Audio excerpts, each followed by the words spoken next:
Yo'q, komandир, gaz tashib kelyapman-da, o'ta aka avvalinka yo'qsa yo'l berasiz-ku, yo'l berasiz-ku. Avvalinka yo'qsa chiqsa yo'lda ham biladi akajon. Bundayda komandir beryapti shu deydi-da, keyin harakatni boshlaydi. Yo'q, gapimni eshiting. Agar u harakatni boshlab, men to'xtamasam, siz aytgan gap to'g'ri bo'lishi mumkin-da. Akajon. Men yoniga kelganimda qadam bosyapti. Piyoda-da aka. Siz mashina haydab kelyapsiz, to'g'rimi? Shu uzoqdan ko'ryapsiz, shu piyoda turibdi shu yerga.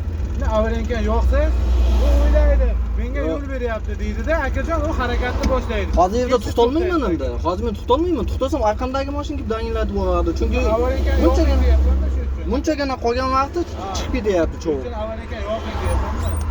Ravon qolgan ekan. Chim.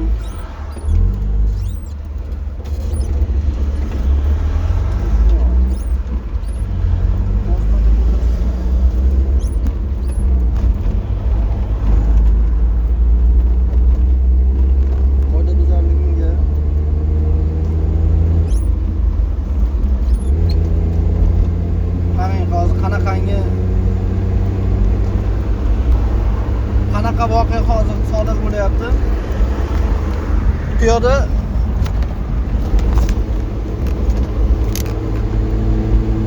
chiqib ketyapti. Hozir qanaqa voqea sodir bo'lyapti?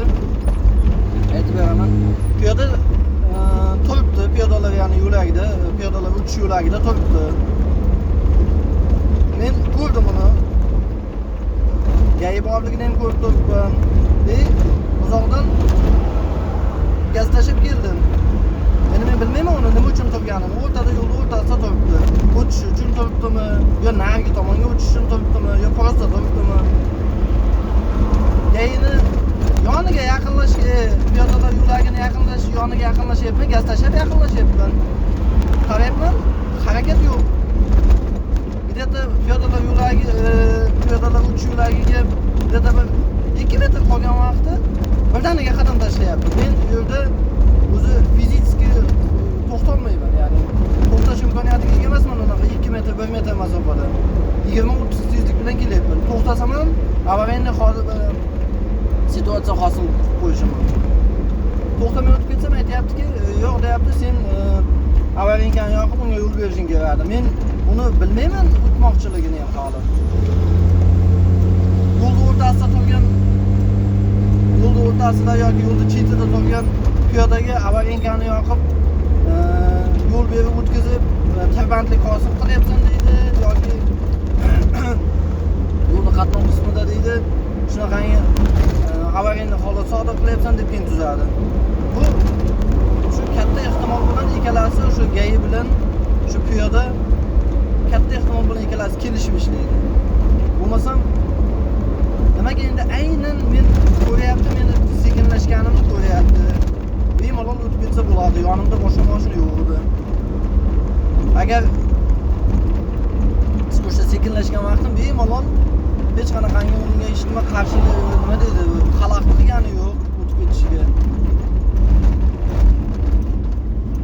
Hozir shunaqangi qog'oz protokolga tuzganimdan keyin qaytarib beryapti. Oq yo'l paravani o'qib olgan ekansiz deb. Yo'q, gap o'qib olishda emas. Hozir bu nima deydi? O'zi vaziyatni o'zi juda yaxshi ko'rib turibdi, bilib o'tiribdi. Hozir o'sha nima deydi? Meni to'xtab sekinlashganimdan keyin ham yo'lga chiqmagandan keyin u qachon u yo'lga chiqsa, deylik, o'sha piyodalar o'tish yo'lagiga chiqib qo'ysa, men